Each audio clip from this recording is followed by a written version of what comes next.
예, 자유한국당이 지방선거 참패 이후 당을 수습할 혁신 비대위 인선 작업에 박차를 가하고 있습니다. 대국민 공모까지 거쳐서 비대위원장 후보 물색에 나섰는데요.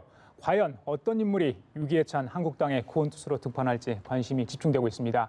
지금 이 자리에는 한국당의 혁신 비상대책위원회 준비위원장을 맡고 계신 안상수 의원 나와 계십니다. 안녕하십니까, 의원님? 네, 안녕하십니까. 예, 어서 오십시오. 네.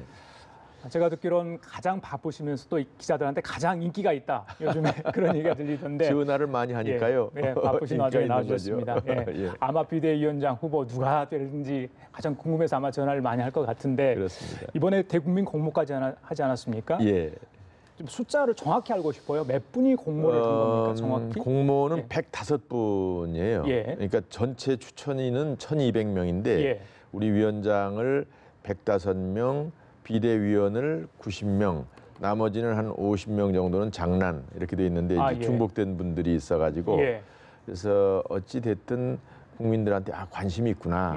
왜냐하면 처음에는 공모를 한다고 그럴 때 우리 실무자들이 아유 그러다 공모 안 들어오면 무슨 망신입니까? 그렇죠. 그래서 그럼 우리가 그냥 누구 시켜서라도 하지 뭐 그렇게 농담을 했는데 예, 예. 그래도 전국 경양각지에서 그래도 우리 자유한국당에 대해서 예. 그래도 애정과 관심이 있구나. 그런 걸 확인할 수 있어서 정말 기분이 좋았습니다. 예, 공모에 응하신 분들, 글쎄요, 자유한국당의 지금 상황을 어떻게든지 제대로 올려놓고 싶은 그런 많은 의지를 갖고 있는 분들이 공모 자천타천으로 하시지 않았을까 이런 생각이 들어요. 예. 자, 그러면 그중에 105명 중에 과연 몇 분이 그 후보로 압축이 되는 겁니까?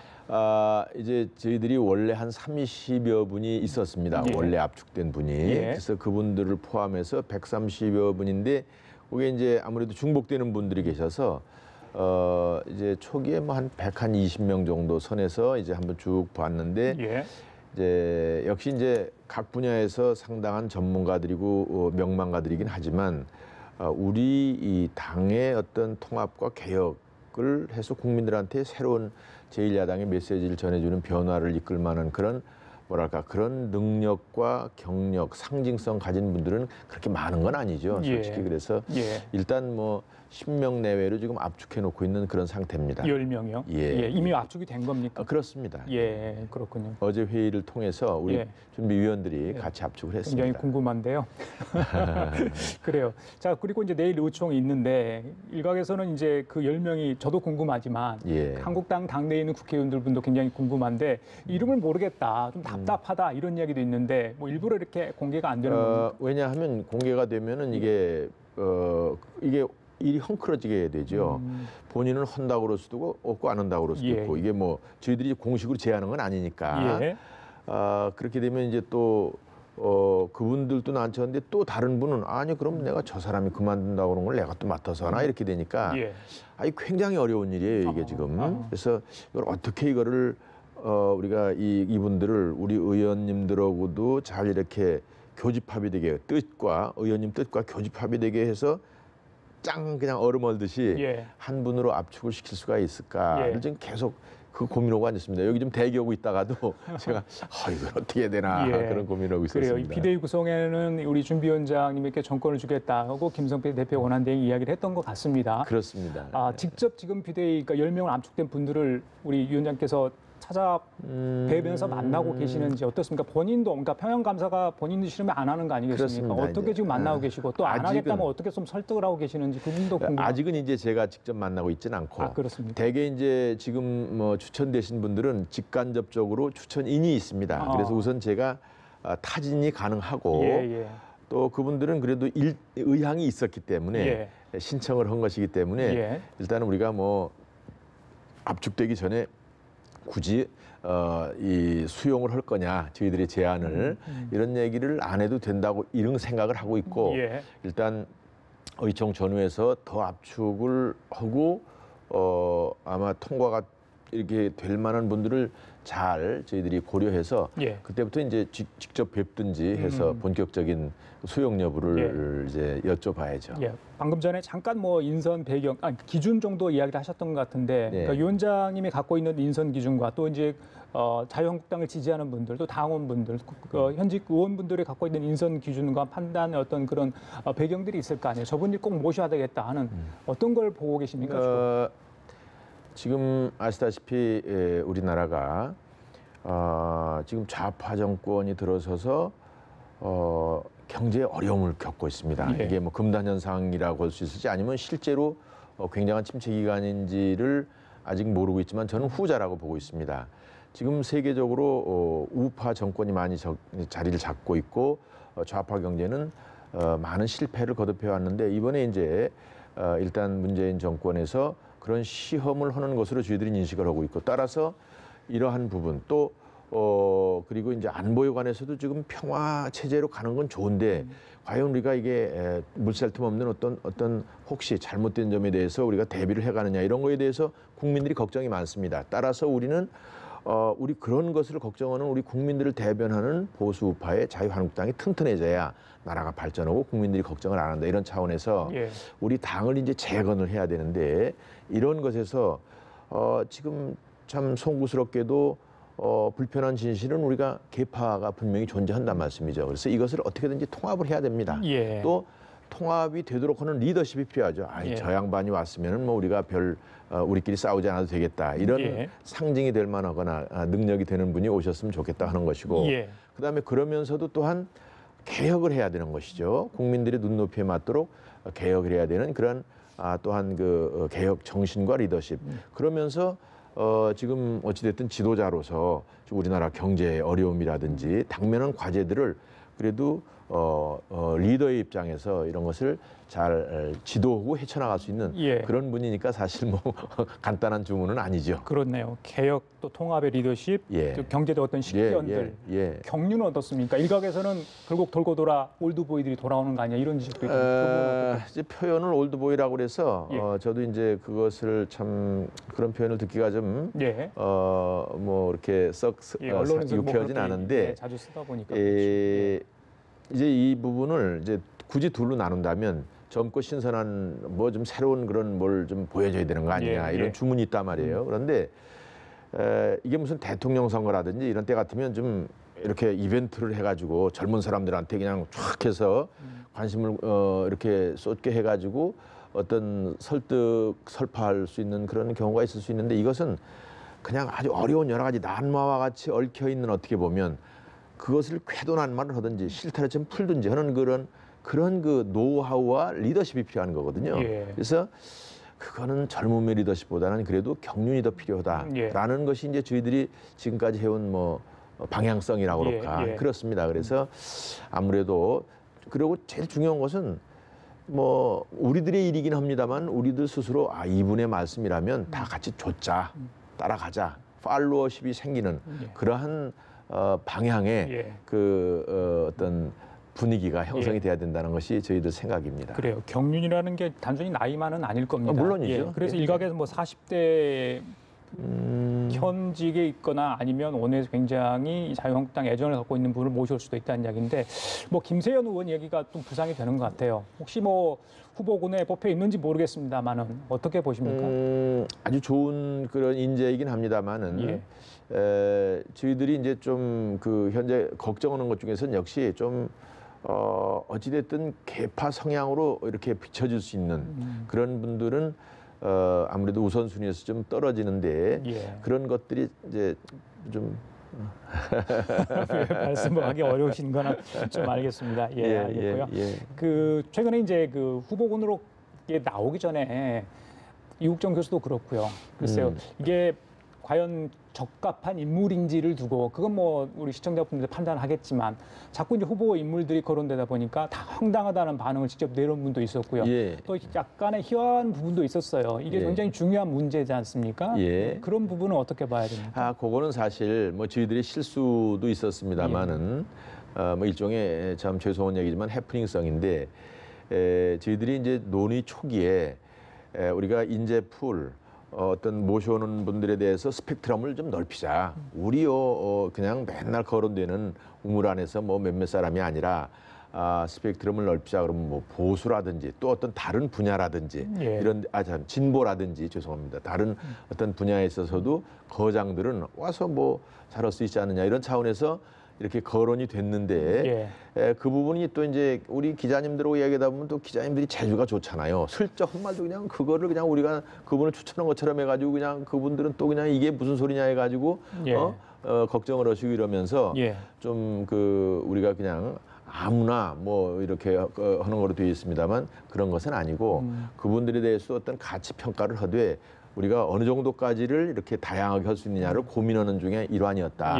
이런 점을 말씀을 드리고 누차 그건 또 그분들한테 본의 아니게 하여간 송구스럽다는 말씀을 아까 전했습니다. 이제 그 선정 기준이랄까요? 거기에 이제 보수 통합할 수 있는 능력자들을 이제 모셔오겠다 했는데 진보 인사는 완전히 처음부터 배제가 되는 겁니까? 그러면?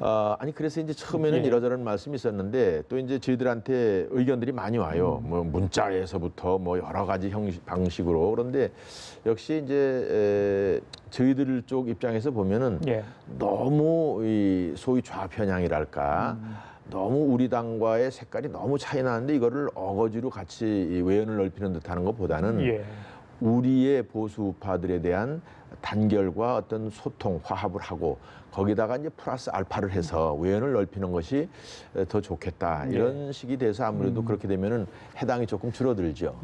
그 사실은 이제 어떤 분이 되는 데다 중요한데 그분이 어떤 권한을 가질 것인가 굉장히 중요하지 않습니까? 지난번에 김성태 대표 권한대행도 공적권 얘기를 하지 않았습니까?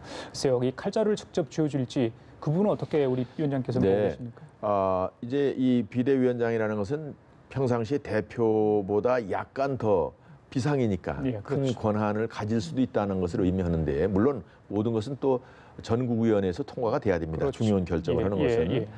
그런데 이제 공천권 운운하는 것은 이제 좀 우리가 당을 정말 그 환골탈태하는 변화를 받아들이자 하는 차원에서 얘기지 지금 당장 공천이라는 게 앞으로 2년 뭐 거의 20개월 후의 일인데 이제 그것은 뭐 실현 가능한 일은 아니고 아마도 우리가 이제 그 공천 혁명을 하자 국민들이라든지 당원들한테 공천권을 주자 미국의 오픈 프라이머리까지도 가자 이런 그 방향이 정치개혁 방향으로서 옳고 또 중앙당을 슬림하고 제가 지금 사실 당사를 옮기는 행사에 갔다 왔습니다. 오늘 오후에 했잖아요. 그렇습니다만 이제 뭐 250평 그냥 아주 최소화해가지고 10분의 1이라든가 뭐 그렇게 규모로 해서 갔습니다만 물론 일부는 이제 우리 국회에서 청사를 활용하는데 막 그러한 그 이제 국회의원들이 국민들을 위해서 국가를 위해서 이렇게 헌법 기관을 활동하는 것이 중요하지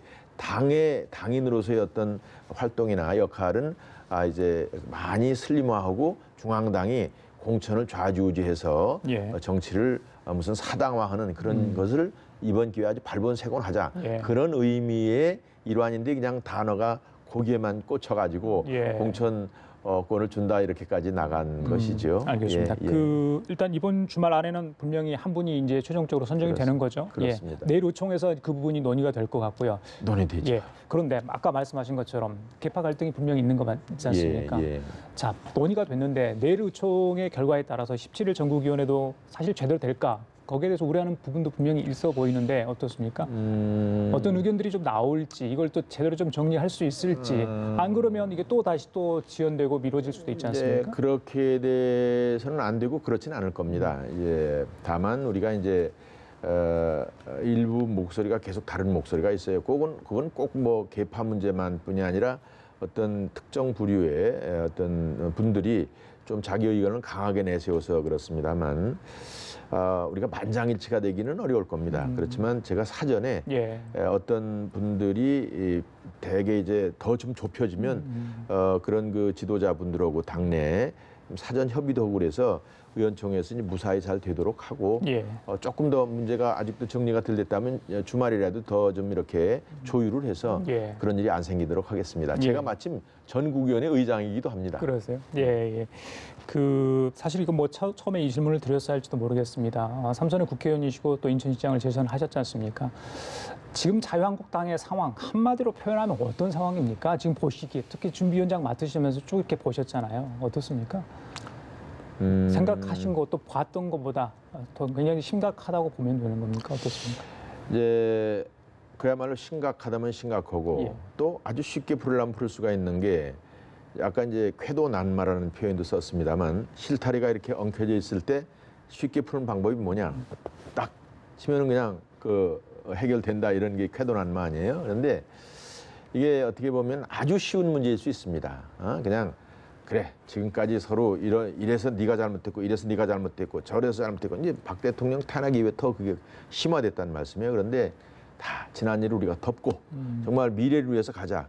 우리가 흩어지면 우리가 죽는 거 아니냐. 그리고 국민들은 지금 우리 보수우파의 큰 기둥이고 견인차인 자유한국당이 잘못되면 큰일 났다고 좀 걱정을 하니까 우리 모두 같이 한번 힘을 모으자 이렇게 딱 마음 먹으면 되는 겁니다. 근데 그런 마음을 모으는데 그냥 이 맨 리더 지금 이제 말하자면 비상대책위원장이 아이고 저 사람이 무슨 와서 무슨 우리를 지도해 이렇게 되면 안 되는 거죠. 그래서 저 정도면 내가 하여간 따라가 보자.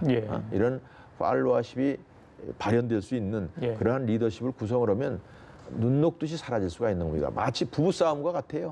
과연 선장이 누가 될지. 근데 그 선장이 정말 훌륭한 선장의 온들, 정말 그 선원들이 제대로 따라줄지 그 부분은 좀 지켜봐야 될 것 같고요. 제가 왜 이 질문을 드리냐면 지금 한국당의 상황은 백약이 무효라는 지적이 있습니다. 기득권을 다 내려놓고 물론 이제 뭐 불출마 선언하신 분도 있고 탈당이 하신 분도 있잖아요. 그래서 좀 더 뭔가 국민들에게 수긍할 만한 공감이 될 만한 어떤 그런 자기 희생들이 부족하다 이런 지적이 있는데 그 부분은 어떻게 보십니까? 뭐 저 개인적으로는 수긍을 하고요. 뭐 우리 모두 책임이 있지만 그래도 책임의 비중이라는 게 있을 수 있죠. 객관적으로 볼 때에도 이제 그런 가운데 말씀대로 이제 서청원 대표가 이제 살신성인을 한 정말 탈당을 하셨고 지금 뭐 대여섯 분이 불출마 선언했습니다만 앞으로도 좋은 리더십이 형성이 되고 당이 잘 가는 것 같으면 아마도 좀 더 희생하는 모습이 나올 것으로 보여집니다. 이제 그런 가운데 또 더 중요한 것은 우리가 지금 우리 현역 의원 한 사람 한 사람이 중요하다 말씀이에요. 우리 지금 그야말로 122석의 야당이 연말에 지금도 뭐 일자리 문제라든지 뭐 원자력 발전의 문제라든지 뭐 남북 관계 문제라든지 산적해 있습니다. 이런 것들을 현장에서 국회의원 한 사람 한 사람이 열심히 잘하는 것도 또 새로운 변화입니다. 그래서 어떤 면에서 이제 어떤 후보자는 그런 말씀도 하시더라고.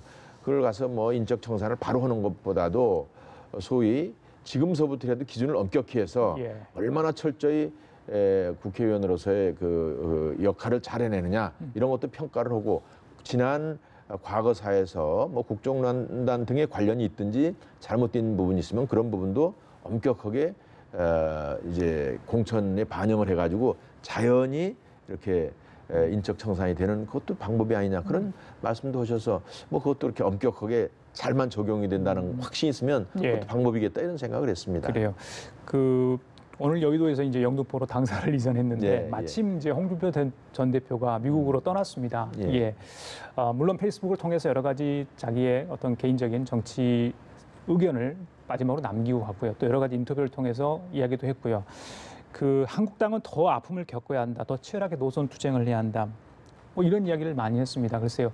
과연 필요한 의미 있는 말인지 그 부분을 일단 여쭙고 싶고 홍준표 전 대표의 어떤 미국행 글쎄요. 지방선거 패배에 대한 책임을 지고 당대표에서 물러났고 미국으로 갔는데 글쎄요. 나중에 혹시 자유한국당이 안전궤도에 오르렀을 때 다시 돌아오지 않을까 이 두 가지를 좀 여쭙고 싶습니다. 우선 노선 투쟁이라는 것을 앞으로의 어떤 우리 당의 국민을 위해서 우리가 어떤 보수 혹은 어떤 우파적인 정책을 실현해서 어떻게 국민을 더 잘 살리느냐 하는 방법론 쪽이라면 그건 뭐 치열하게 해야 되죠. 치열하게 해서 결국은 국민의 어떤 민생과 국가의 발전을 위해서 정치인으로서 늘 고민하고 또 함께 토론도 하고 어떤 결론을 내고 또 여당과 이렇게 경쟁도 하고 또 견제도 하고 또 잘 가도록 지원도 하고 이래야 되겠습니다만은 이것이 그야말로 계파들끼리의 어떤 이익 때문에 서로 충돌하고 그걸 뭐 어떻게 극복한다든지 또 상대방을 제압한다든지 하려고 하는 것은 안 되는 겁니다. 그걸 하지 말자는 거죠. 그래서 그런 면에서는 이제 논쟁을 치열하게 할수록 좋다는데 저는 동의하고 그렇다면 홍 대표도 사실 우리 소위 자유한국당 혹은 보수우파로서는 상당히 중요한 자산입니다. 이번에 본인한테 여러 가지 어려움이 있었고 솔직히 말 실수도 좀 있던 건 사실이고 그러나 큰 틀에서 보면 그래도 우리가 지난 탄핵 이후에 당에서 대통령 후보로 나가서 참 2등을 해가지고 2등을 해서 제1야당으로 자리매김이 된 겁니다. 그때 혹시 우리가 3등이 되면은 우리 당이 없어지거나 다른 어떤 이합 집산이 되는 거죠. 그러니까 그러면서 사실 그 지자체 선거를 했습니다만 선거 국면에서 평창올림픽 이후에 평화 무드 그러면서 이제 그 트럼프나 김정은까지 등장해서 도저히 우리 자유한국당의 입장이 쓸 자리가 없는데 그것을 인정을 하면서 다른 대안을 제시를 했어야 되는데 그걸 부정을 하다 보니까 이제 상당히 우리가 소수파가 되는 그런 경우가 됐는데 정치인이 저는 개인적으로 운칠기삼이라고 보거든요. 그러니까 이제 요번에는 운이 없었으니까 본인이 이번에 미국 가서 잘 이렇게 수양을 하고 그렇게 해서 오면 또 더 좋은 정치인이 될 수 있지 않을까. 이 위원장님 마지막으로 이제 준비위원장이란 막중한 어떤 책임 있는 자리를 맡으셨는데 글쎄요, 체계가 잡힐 시기가 언제 될지는 모르겠습니다만 일단 비대위원장 선정까지 어떻게 앞으로 일을 좀 해보겠다. 또 이제 동료 의원들이 어떻게 조금 도움을 줬으면 좋겠다. 이 말을 좀 해주시고 마무리하도록 하겠습니다.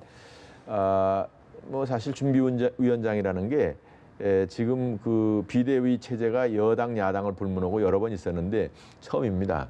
근데 어떻게 보면 너무나 당연해요. 왜냐하면 이게 지도부가 6호가 됐을 때 생기는 타스크포스거든요. 그러니까 그걸 하는 것이 너무 당연한데 처음이다 보니까 역할이라는 게 약간 경계가 불분명한데 저는 무슨 제가 무슨 권한이나 이런 걸 떠나서 우선 훌륭한 분들을 모시도록 제가 잘 모시도록 설득도 하고 공감대를 맞추는 게 첫째. 근데 이제 그분이 들어오셔서 이제 새로운 그런 상황에 접하는 거기 때문에 준비를 좀 많이 해놔야 된다고 생각합니다.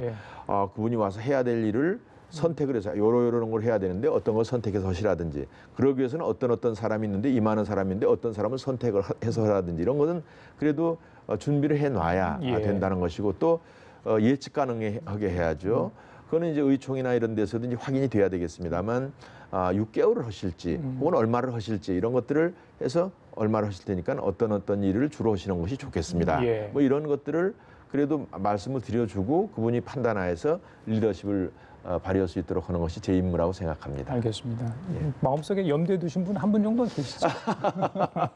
정말 아주 힘듭니다. 알겠습니다. 자, 지금까지 자유한국당 안상수 혁신비대위 준비위원장과 함께 얘기 나눠봤습니다. 말씀 잘 들었습니다. 감사합니다.